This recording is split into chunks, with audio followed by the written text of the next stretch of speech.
Media మిత్రులకు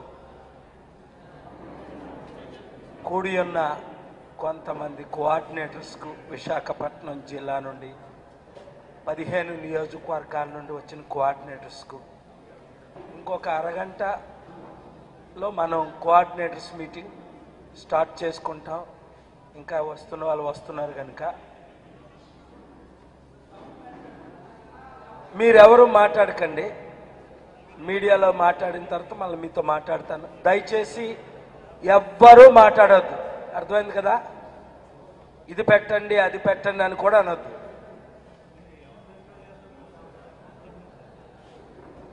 short నోటీసులో వచ్చిన బ్యూరో చీఫ్లకు కూడా నా హృదయపూర్వక వందనాలు. బాగున్నారా? ఈరోజు ఒక ప్రత్యేక దినం. బడ్జెట్ విషయం మాట్లాడే ముందు నేను నా సతీమణి అనివా మేరీ కిలారి నా మధ్యన కూర్చోవడం, మా పెళ్ళైన దగ్గర నుండి మీడియా ముందు కూర్చోవడం ఇదే మొదటిసారి అనుకుంటున్నాను. మా తల్లి ఇంకా అపోలో హాస్పిటల్లోనే ఉన్నారు. నాన్నగారు నిన్న రిలీజ్ అయ్యారు.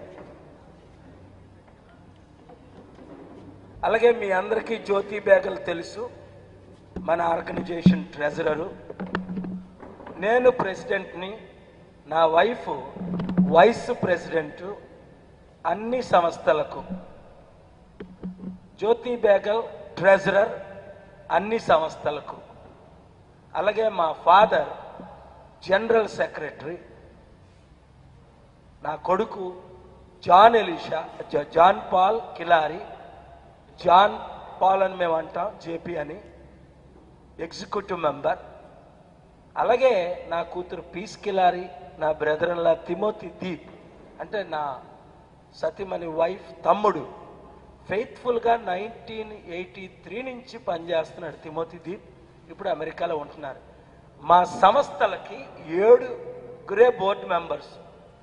నేను ప్రెసిడెంటు, నా వైఫ్ వైస్ ప్రెసిడెంటు, మా నాన్నగారు general secretary, Jyothi Begal treasurer in law, JP executive member, Timothy Deep executive member, Peace Kilari executive member. Society act ప్రకారం అన్ని రిజిస్ట్రేషన్స్ జరిగాయి.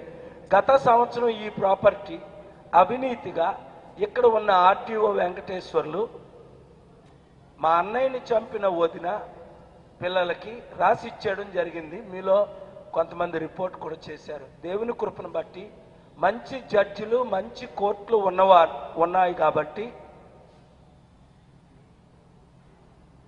చంద్రబాబు నాయుడు గారు అడ్డుకున్న ఒంగోలు కేసు విషయంలో ఏంటి, ఇతర కేసు విషయంలో ఏంటి, మనకి మంచిగా తీర్పు రావడం, ఆయన కుట్రలన్నీ సఫలం అవ్వకపోవడం. ఈరోజు మనం మన ప్రాపర్టీలో నేను కష్టపడి సంపాదించి కొన్న ఈ 1993లో ప్రాపర్టీ, అప్పటికి అన్నయ్య పిల్లలు పుట్టేలేదు. ఇప్పటికే వాళ్ళకి చాలా ఆస్తులు ఉన్నాయి. కొన్ని కోట్లు, ఒక్కొక్క ఇల్లు 5 కోట్లు, ఒక్కొక్క అపార్ట్మెంట్లు 3 కోట్లు. ప్రాపర్టీ అన్ని చారిటీవే, వాళ్ళకి సొంతంగా 100 రూపాయలు లేవు. ఈ భీమిలి ల్యాండ్ 25 కోట్లు. ఎవరు ఆ ప్రాపర్టీలు ఎక్కడ కొనకూడదు. ఇప్పటికే చట్ట విరుద్ధంగా వాళ్ళు అమ్మేశారు. కానీ నేను ఏ పని చేసినా ప్రార్థనాపూర్వకంగా చేస్తా. ఈరోజు శుభదినం. మా అమ్మ మరలా బ్రతకడం, ఆల్మోస్ట్ చనిపోయిందని అనొచ్చు. సమాధి చేయడం కొరకని ప్రిపరేషన్లు కూడా చేశాం. డాక్టర్ అభిరాజ్ గారేంటి, డాక్టర్ రాజేశ్వర్ గారేంటి, డాక్టర్ పాణిగ్రాహి గారేంటి, అక్కడ ఉన్న డాక్టర్స్ అందరూ అపోలో హాస్పిటల్లో 1-2 డేస్ వెరీ క్రిటికల్ కనుక కిడ్నీ పనిచేయట్లేదు, యూరిన్ రావట్లేదు. Per hour 10 ml, only 10 ml dialysis చేయాలి. అందుకు బీపీ పేషెంట్ కనుక బ్లడ్ అంతా బ్యాక్టీరియా ద్వారా పాడైపోయింది కనుక అని చెప్పినందును బట్టి మా నాన్నగారిని నేను మెల్లిగా 3-4 రోజులు కన్విన్స్ చేశా. ఎక్కడ సమాధి చేయాలి? అన్నయ్య సమాధి దగ్గర చారిటీ సిటీలోనా, ఇక్కడ భోగాపురం నేను పుట్టిన ప్రదేశ్ చిట్టివలస మన చారిటీలోనా అని ప్రిపరేషన్స్. ఎందుకంటే బ్రతకడానికి 1% ఛాన్స్ లేదు కనుక 3 రోజులు క్లిష్ట పరిస్థితి ఐసీయూలో. మీ అందరికీ తెలుసు, మీ అందరూ ప్రార్థించారు. మీ ప్రార్థనలు బట్టి, దేవుని కృపను బట్టి అమ్మ రికవర్ అవడం 10 రోజుల్లో. 4వ రోజునే ఒక మేజర్ మిరకల్ జరగడం. 10 ml అన్నది ఏ ఆపరేషన్లు ఏ సర్జరీలు లేకుండా డాక్టర్లు అయితే అపోలో హాస్పిటల్ మెడికల్ ట్రీట్మెంట్ ఆనెస్ట్గా అన్ని నీతి నిజాయితీగా చెప్పేశారు. అలాంటిది 10:30 నుండి 11 వరకు 35 నిమిషాలు నేను కన్నీటితో ప్రార్థన చేయడం. అక్కడ ఉన్న నర్సు శంకర్, మణి ఉన్నవారందరూ ఉంటుండగా ఆ 95, 100, 100, 110, 110, 120, 120 నుంచి 148 అనుకుంటా మిరాకులస్గా బీపీ సపోర్ట్తో లేకుండా 3 రోజులు లేని 4వ రోజుని గొప్ప అద్భుతం దేవుడు చేయడు. నా భార్య మంచి ప్రార్థనా పరురాలు, నా తల్లిలాగే కన్నీటితో ప్రార్థించడం దేవుడు మిరకల్స్ చేశాడు. కోట్లాది మంది ప్రార్థించారు. మాకున్న 2,10,00,000 మంది. అయితే అమ్మ ఆల్మోస్ట్ 80 సంవత్సరాలు. ఏ రోజు చనిపోవాలి? అన్ని గుండె హార్ట్ ప్రాబ్లమ్స్ 20-30 సంవత్సరాల నుంచి, kidney problems, lungs problems, body problems, fat, BP, sugar అన్నీ ఉన్నాయి. వెనికిడి తక్కువ.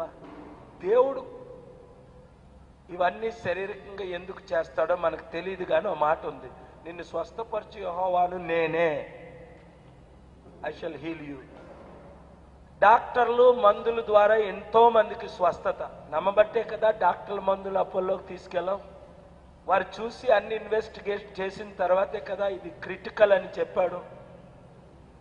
నేనే కదా ఫస్ట్ 5 days అక్కడ ఉన్నాను, డే అండ్ నైట్. అమ్మ చేరకముందే 1 hour ఆ సురేష్ గారు బయటకు వచ్చి అన్ని ఏర్పాట్లు చేసి రిసీవ్ చేసుకు. నర్సీపట్నంలో హాస్పిటల్ లేకపోవడం వరకే కదా ఆవిడకి ఆల్మోస్ట్ 16 గంటలు పట్టడం, అక్కడి నుంచి ఇక్కడ తీసుకురావడం. ఇవన్నీ ఆశ్చర్యంగా ఉన్నాయి. కొన్ని విషయాల తర్వాత చెప్తా, ఇప్పుడు చెప్పకూడదు. అందుకనే దేవుడు నాకు ప్రేరేపించాడు కదా, గెలిపించిన ప్రతి నియోజకవర్గంలో అపోలో 20 కోట్లు అయితే 50 కోట్లతో ఒక హాస్పిటల్ కట్టి చూపిస్తానండు. ఇప్పుడు 1000 కోట్ల విలువైన చారిటీ సదాశివలో ఉంది, 100 కోట్ల విలువైన చారిటీ ఇక్కడ భోగాపురంలో ఉంది.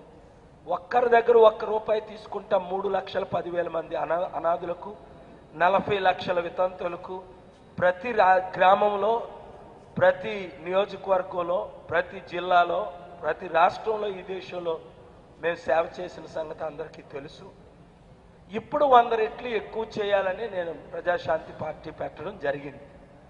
ఈరోజు మీరు బడ్జెట్ చూడండి, ఎంత విచారం. మోదీ గారు టోటల్గా మరలా రాజకీయాల్లో రాలేరని, మరలా ప్రధానమంత్రి అవ్వరని, మంత్రి కూడా అవ్వరు, ప్రధానమంత్రి దాకా ఎందుకు అని ఈ బడ్జెట్ ద్వారా తెలిసిపోయింది. బడ్జెట్ విషయాలన్నీ అందరూ మాట్లాడారు. అది ఎంత విచారం, డీటెయిల్స్ చెప్పమంటే నేను ప్రిపేర్ చేశాను. డీటెయిల్స్ మీకు కావాలంటే అది మేము కూడా ఇస్తాం. అది ఎంత సాడ్ న్యూస్. ఇప్పుడు మన తెలుగు రాష్ట్రాల్లో స్పెషల్ స్టేటస్ అని ఇప్పుడున్న 2 పార్టీలు drama, YCP, TDP. Special status అని డ్రామా. వీళ్ళకి తెలుసు రాదు అని. సెంట్రల్లో బడ్జెట్ లేదని, సెంట్రలే దివాలా ఎత్తిపోయింది. 56 ముస్లిం కంట్రీస్ మోదీని నమ్మడం లేదు, ఇన్వెస్ట్ చేయడం లేదు. చంద్రబాబు నాయుడు గారిని నమ్మడం లేదు, ఇన్వెస్ట్ చేయటం లేదు. 130 కంట్రీస్ క్రైస్తవ దేశాలు, ధనమైన దేశాలు మోదీ గారిని, చంద్రబాబు నాయుడు గారిని నమ్మడం లేదు. విశ్వ హిందూ పరిషత్తు, బజరంగ్ దళ్, శివసేన, ఆర్ఎస్ఎస్ ద్వారా ఈ దేశానికి నష్టం ఉందని 196 దేశాల్లో ఒక 2-3 దేశాలు, నేపాల్, శ్రీలంక, అవి కూడా ఈ మోదీ గవర్నమెంట్తో, ఈ గవర్నమెంట్తో సన్నిహితంగా లేరు. చైనాతో పెట్టుకున్నారు శ్రీలంక, నేపాల్. బౌద్ధ దేశమైన శ్రీలంక హిందూ దేశమైన నేపాలే, మన ద్వారా బ్రతుకుతున్న నేపాలే మన దేశానికి అనుకూలంగా లేరు. ఇంకా బర్మా, మన్మార్, బంగ్లాదేశ్, పాకిస్తాన్ గురించి మీకు నేను చెప్పవసరం లేదు. ఆఫ్ఘనిస్తాన్, ఇవన్నీ దేశాలు నేను తిరిగాను. ఈ అందరు ప్రెసిడెంట్లు, ప్రైమ్ మినిస్టర్, శ్రీలంక మహేంద్ర రాజపక్ష నుంచి, నేపాల్, గుజరాత్, ఆ పాత దగ్గర నుండి ప్రచండ వరకు, కొయిరాలా నుండి నన్ను అందరూ హోస్ట్ చేసిన వాళ్ళే. 100 కోట్లు ఈ దేశాల్లో నేను ఖర్చు పెట్టానని మీకు తెలుసు. మా ఆఫీస్కి వచ్చారు శ్రీలంక ప్రెసిడెంట్ మహేంద్ర రాజపక్ష అమెరికా హ్యూస్టన్లో కాల్ చేసి, నేను నైజీరియాలో ఉంటున్నాను, ఒక సిట్టింగ్ ప్రెసిడెంట్ నన్ను కలవాలని అనేక మంది అలా. ఎందుకంటే మేము చేసిన సేవలను బట్టి ఈరోజు ఆ దేశాలు ఈ దేశాన్ని తిరస్కరిస్తున్నాయి. ఎందుకు? ఈ దేశం యొక్క పరిస్థితి, వీక్నెస్ అందరికీ తెలిసిపోయింది. మోదీ గారు ముందు గవర్నమెంట్లో రాబోయేసరికి RSS agenda yoga class, yoga చేయని దేశం ఉందా? యోగా చేయని రాష్ట్రం ఉందా? యోగా చేయని ప్రజలు ఉన్నారా? వీళ్ళేదో యునైటెడ్ నేషన్లో ఏదో కొత్తగా తెచ్చినట్టు చంద్రబాబు నాయుడు గారు, నేను అమెరికా హైదరాబాద్ని ప్రపంచ పటంలో పెట్టారంటారు ఆయన. కరెక్ట్ ఆయనకు కొట్టే రివర్స్ కేసీఆర్ గారే. ఆయన ఏంటి ప్రపంచ పటంలో పెట్టడం ఏంటి? ఆయన ముఖ్యమంత్రి అయింది 95లో. అప్పటికే 81 నుండి 89 వరకు దేశంలో, 89 నుండి 95 వరకు 108 దేశాల్లో హైదరాబాద్ ఇండియా షుడ్ లీడ్ అని సమిట్లు మీరు చూశారు. నేను బిల్ గేట్స్ని దేశానికి పంపడం, బిల్ క్లింటన్ని ఆయన అపాయింట్మెంట్ ఇవ్వకపోతే నేను అపాయింట్మెంట్ ఏర్పాటు చేయడం, ఇవన్నీ అందరికీ తెలిసిన సత్యాలు. అందుకే కదా అప్పటి నుండి 25 సంవత్సరాలు నేను ఎక్కడున్నా ఎయిర్పోర్ట్కు రావడం ఏంటి, మీటింగ్లకు రావడం ఏంటి, చారిటీలకు రావడం ఏంటి, బిల్డింగ్లకు రావడం ఏంటి, సభలకు రావడం ఏంటి, పూజించడం ఏంటి, ప్రైజ్ చేయడం ఏంటి చేశారు. ఆయన ముఖ్యమంత్రిగా 9 సంవత్సరాలు ఉన్నప్పుడు 1995 నుంచి 2004 వరకు ఎప్పుడైనా నేను ఆయన ఇంటికి ఒకసారి వెళ్ళానా? ఆయన ఆఫీస్కి ఒకసారి వెళ్ళానా? ఆయన్ని కలవడానికి ఎప్పుడైనా వెళ్ళానా? 6 నెలలు, 8 నెలలు, 3 నెలలు ఆయన వెయిట్ చేసేవారు, ఆయన వచ్చేవారు. అలాగే తత్మా ముఖ్యమంత్రులు రాజశేఖర రెడ్డి గారు మే నుండి డిసెంబర్ వరకు 2003 వెయిట్ చేసి ఆయన వచ్చారు. ఈ అంతర్ ముఖ్యమంత్రులు రావడం మీరు కళ్ళారు చూశారు. ఇవాళ ఇండియాని